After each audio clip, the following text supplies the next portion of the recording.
Hello viewers, कैसे हैं आप लोग। मैं हूं आपकी प्रियंका श्रीवास्तव और आज हम लोग चर्चा करने वाली हैं विकास को प्रभावित करने वाले कारक या फिर तत्व के बारे में। तो कौन कौन से हैं वो तत्व जो कि विकास को इफेक्ट करते हैं। तो सबसे पहले इसमें है बुद्धि, और दूसरा है वो है लिंग, तीसरा है ग्रंथियों का स्राव, फिर है वातावरण, इसके बाद है रोग एवं चोट, और लास्ट है खान पान। और इसके अलावा और भी चीज़ें जैसे कि अनुवांशिकता, यानी कि इसको हम वंशानुक्रम भी बोलते हैं। ठीक है, तो वो भी विकास को प्रभावित करता है। तो आइए चर्चा कर लेते हैं सबसे पहले हम बुद्धि पर कि बुद्धि कैसे विकास को प्रभावित करती है। तो बुद्धि के बारे में हम लोग जानते हैं कि प्रत्येक बालक की बुद्धि में अंतर पाया जाता है, मतलब कि सबका जो आईक्यू लेवल होता है वो डिफरेंट होता है ना। तो जैसे कि हम लोगों ने इससे पहले पढ़ा होगा कि जो टर्मन साहब हैं उन्होंने इसका वर्गीकरण किया था बुद्धि का। तो उन्होंने बताया था कि प्रतिभाशाली बच्चे किसे कहे थे, मतलब कि उनका आईक्यू लेवल कितना होता है, मंदबुद्धि बालक का कितना होता है, सामान्य का कितना होता है ना। तो एक सारणी है जो कि हम लोग बाद में इसकी चर्चा करेंगे। तो फिलहाल अभी हम बात कर रहे थे बुद्धि की कि सब सारे बच्चों की बुद्धि होती है वो अलग अलग होती है।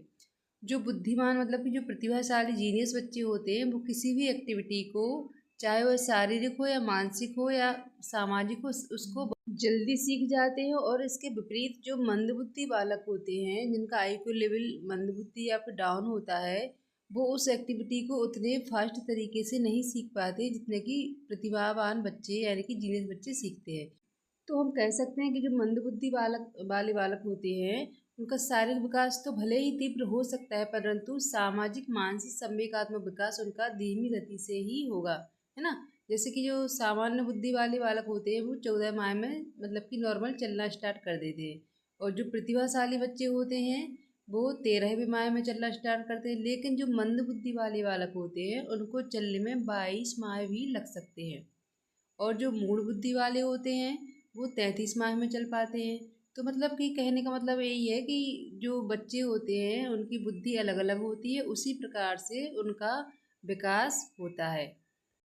तो आई होप आप लोगों को समझ में आ गया होगा कि बुद्धि कैसे प्रभावित करती है विकास को। अब दूसरे हम कारक की बात कर लेते हैं, तो वो है लिंग।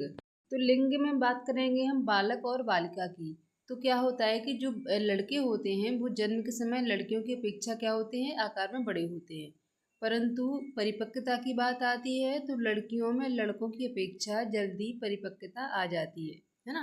तो ये किसका प्रभाव है, लिंग का। तो अगला जो तत्व है वो है ग्रंथियों का स्राव।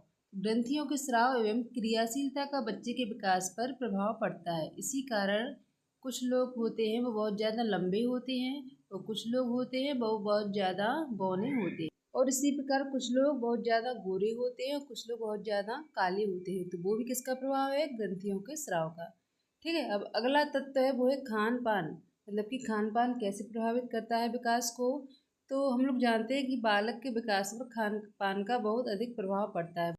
अर्थात जिन बालकों के भोजन में संतुलित आहार मतलब कि पौष्टिक तत्व उपस्थित होते हैं। पौष्टिक तत्व क्या कहलाते हैं, आप लोगों ने पहले पढ़े होंगे कि जो वसा है, कार्बोहाइड्रेट है, प्रोटीन है, ठीक है, खनिज तत्व है, तो वो सब क्या है, पौष्टिक तत्व। अगर उसके भोजन में संतुलित मात्रा में पौष्टिक तत्व उपस्थित हैं तो उसका जो विकास होता है वो अच्छा होता है। और इसके विपरीत जिन बालकों में उनके जो खान पान है उसमें पौष्टिक तत्वों का अभाव होता है तो उनका विकास उतनी उचित तरीके से नहीं हो पाता है। ठीक है, तो सीधी सी बात है कि जो खान पान है वो प्रभावित करता है किसको, विकास को।